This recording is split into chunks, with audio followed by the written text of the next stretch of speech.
இன்றைக்கு சில தருதலைகளுக்கு காரிலே தேசிய கொடி வந்துவிட்ட காரணத்தினால் அறிவாலயத்திற்கு வெள்ளை அடித்து வாடகைக்கு விடலாம் என்று சில தருதலை அமைச்சர்கள் பேசிக் கொண்டிருக்கிறார்கள். பெரியாரும் அண்ணாவும் கலைஞரும் அரசியலில் கிரக பிரவேசம் நடத்திய பிறகுதான் தமிழர்கள் தங்கள் வீட்டுக்கு வெள்ளை அடித்துக் கொண்டார்கள். அறிவாலயம் தோன்றிய பிறகுதான் தமிழர்கள் தங்கள் வீட்டுக்கு பலமுறை வெள்ளை அடித்துக் கொண்டார்கள். தமிழ்நாடு தனக்கு வெள்ளை அடித்துக் கொண்டது. எனவே அந்த அறிவாலயத்தை குறை சொல்லுகின்ற ஒரு தருதலை கூட்டம் இன்றைக்கு தமிழ்நாட்டை ஆண்டு கொண்டிருக்கிறது. கல்யாண வீட்லயும் போய் உட்காந்து புலம்பிட்டு இருக்காங்க. 100 நாள் முடிஞ்சிருச்சு, இன்னுமா நீங்க ஒப்பாரி வச்சு தீர்த்தப்பாடு இல்ல, முடியல. அந்த தருதலைங்கன்னு பேசுறாரு.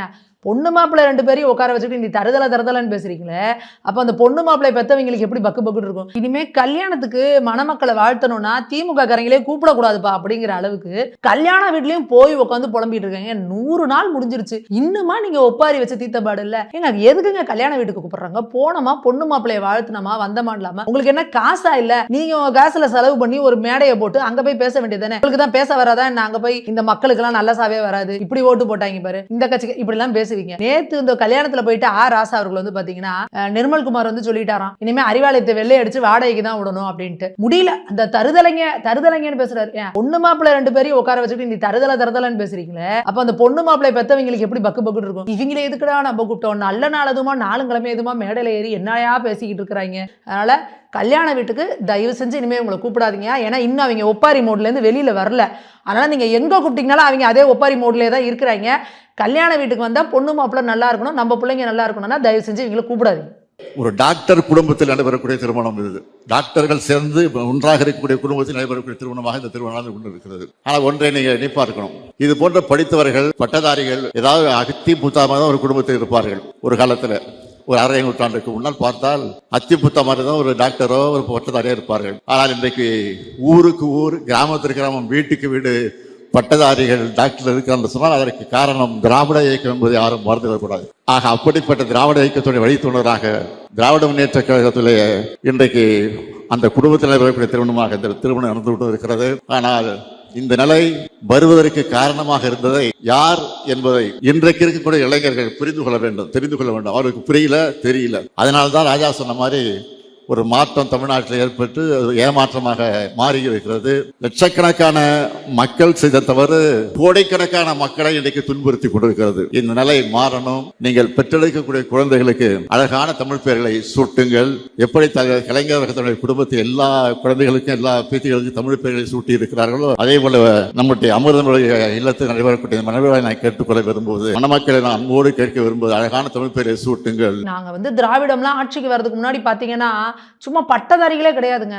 இன்னைக்கு இத்தனை பட்டதாரிகள், டாக்டர்கள், இன்ஜினியர்கள்லாம் இருக்காங்கன்னா அதுக்கு காரணமே வந்து நாங்க தாங்கிறாங்க.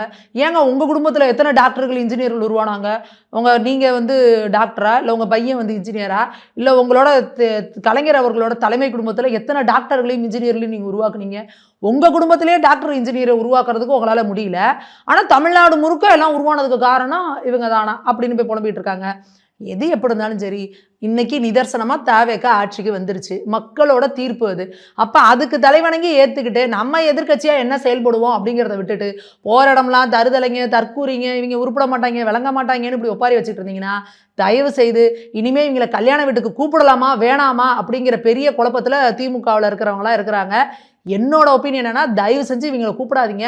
ஒரு நல்ல நாள் நடக்கிற இடத்துலையும் வந்து இப்படி உட்காந்து வயிறு எரிஞ்சு புலம்பிட்டு இருந்தாங்கன்னா பொண்ணு மாப்பிள்ளைங்க நல்லபடியாக வாழணும். அடுத்து ஸ்டாலின் ஐயன்னு சொல்லியிருக்கிறாரு, எப்பவும் போல சொல்லுவார்ல, பிறக்கக்கூடிய குழந்தைகளுக்கு தமிழில் பேர் வைங்க அப்படின்னு சொல்லிட்டு. இவங்க குடும்பத்தில் யார் பேரும் தமிழ் பேரே கிடையாது, எல்லாம் சமஸ்கிருத பேர். உதயநிதி, இன்பநிதி, தயாநிதி, கலாநிதின்னு இது எல்லாமே சமஸ்கிருத பேர். அதனால் இவங்க என்ன தமிழ் பேரை வைக்கணும்னு இவர் சொல்கிறாரு அப்படின்றது தெரில. ஸ்டாலின்ங்கிறது தமிழ் பேரே கிடையாது, இந்திய பேரே கிடையாது, அது வெளிநாட்டு பேர்.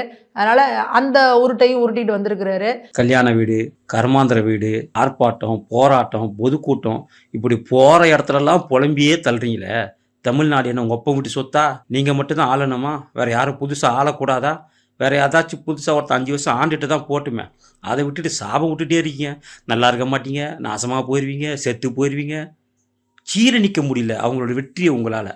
மற்ற எதிர்கட்சிகள்லாம் ஜீரணித்து கொண்டு மக்கள் தீர்ப்பு கொடுத்துறான் அமைதியாக அவனுடைய திட்டங்களை மட்டும் எதிர்க்கும் போது உங்கள் கட்சி மட்டும் தாண்டி முத்துராசா, முத்துவேல் கருணாநிதி, ஸ்டாலினோட கட்சி மட்டும் வைத்தறிச்சலில் ஏன் இப்படி புலம்பிட்டு திரிகிறீங்க?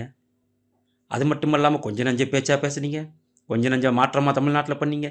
எதுக்கெடுத்தாலும் கலைஞர் ஸ்டாலின், கலைஞர் இப்படி தானே பேர் வச்சிங்க. கர்மாடா, சும்மா விடுமா உங்களை? அதாவது தமிழ்நாட்டில் இந்து சிலை, ஒரு அடி சிலை இருக்கிற வரைக்கும் சனாதன எதிர்ப்புங்கிறது எங்களுக்குள்ளே இருக்குது அப்படின்னு சொன்னவன் தான் ஆண்டிமுத்து ராசா.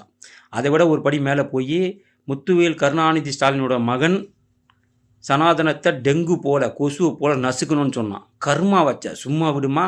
அதனால தான் இன்றைக்கி உங்களை நெசுக்கி உட்கார வச்சிருக்குது இந்த கர்மா. எனவே கர்மாக்கும் பலன் உண்டு. அந்த பலனை தான் இப்போ நீங்கள் அனுபவிக்கிறீங்க விஜய் ரூபத்தில்.